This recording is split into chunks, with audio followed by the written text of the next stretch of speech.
बहुत सारे राजनेता, बड़े बड़े राजनेता जिनके पीछे भारतीय जनता पार्टी ने एजेंसियां लगाई, बहुत सारे उदाहरण आपके सामने भी आते रहते हैं। जब भारतीय जनता पार्टी में वो नेता ज्वाइन करते हैं, अपनी अपनी पार्टियों को छोड़ते हैं, बहुत सारे व्यापारी, बहुत सारे सीनियर अधिकारी, बहुत सारे मीडिया के साथी, ऐसे बहुत सारे संस्थान और लोग हैं जिन्होंने भारतीय जनता पार्टी की केंद्र सरकार की एजेंसियों की साजिशों के सामने घुटने टेक दिए। ऐसे समय में अरविंद केजरीवाल जी ने मोदी जी की इन एजेंसियों के खिलाफ और मोदी जी की इस तानाशाही के खिलाफ लड़ाई लड़ने का ठाना, और वो लड़ाई आज कामयाबी की तरफ बढ़ रही है। हमें इस बात की खुशी है। पहले राउज एवेन्यू कोर्ट का फैसला आया जिसमें अरविंद केजरीवाल जी को इस कथित फर्जी शराब घोटाले के मामले में, ईडी के मामले में जमानत दी गई, और जमानत देते वक्त जो कोर्ट ने कहा वो बहुत महत्वपूर्ण है। कोर्ट ने स्पष्ट तौर पे ये कहा कि ईडी के पास कोई सबूत नहीं है केजरीवाल जी के खिलाफ, कोई मनी ट्रेल स्थापित नहीं हुई है केजरीवाल जी के खिलाफ। बायस तरीके से ईडी केजरीवाल जी के खिलाफ जांच कर रही है।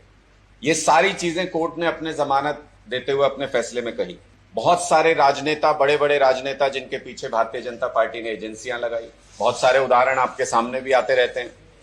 जब भारतीय जनता पार्टी में वो नेता ज्वाइन करते हैं, अपनी अपनी पार्टियों को छोड़ते हैं, बहुत सारे व्यापारी, बहुत सारे सीनियर अधिकारी, बहुत सारे मीडिया के साथी, ऐसे बहुत सारे संस्थान और लोग हैं जिन्होंने भारतीय जनता पार्टी की केंद्र सरकार की एजेंसियों की साजिशों के सामने घुटने टेक दिए। ऐसे समय में अरविंद केजरीवाल जी ने मोदी जी की इन एजेंसियों के खिलाफ और मोदी जी की इस तानाशाही के खिलाफ लड़ाई लड़ने का ठाना, और वो लड़ाई आज कामयाबी की तरफ बढ़ रही है। हमें इस बात की खुशी है।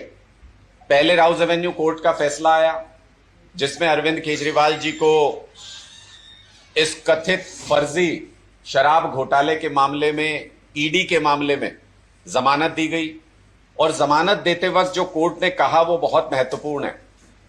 कोर्ट ने स्पष्ट तौर पे ये कहा कि ईडी के पास कोई सबूत नहीं है केजरीवाल जी के खिलाफ, कोई मनी ट्रेल स्थापित नहीं हुई है केजरीवाल जी के खिलाफ। बायस तरीके से ईडी केजरीवाल जी के खिलाफ जांच कर रही है।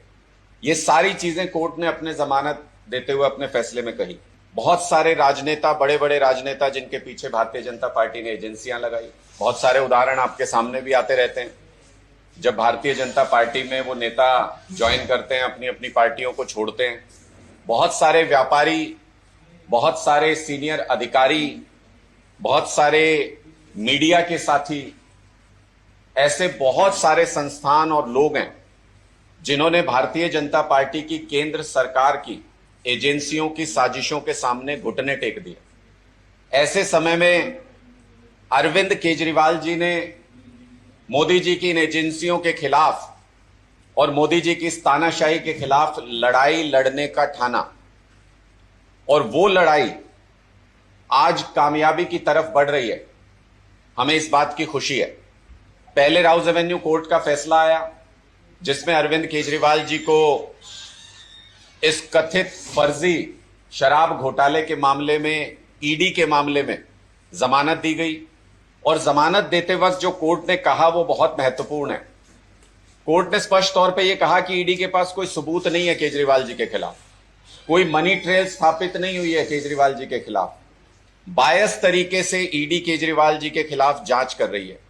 ये सारी चीजें कोर्ट ने अपने जमानत देते हुए अपने फैसले में कही।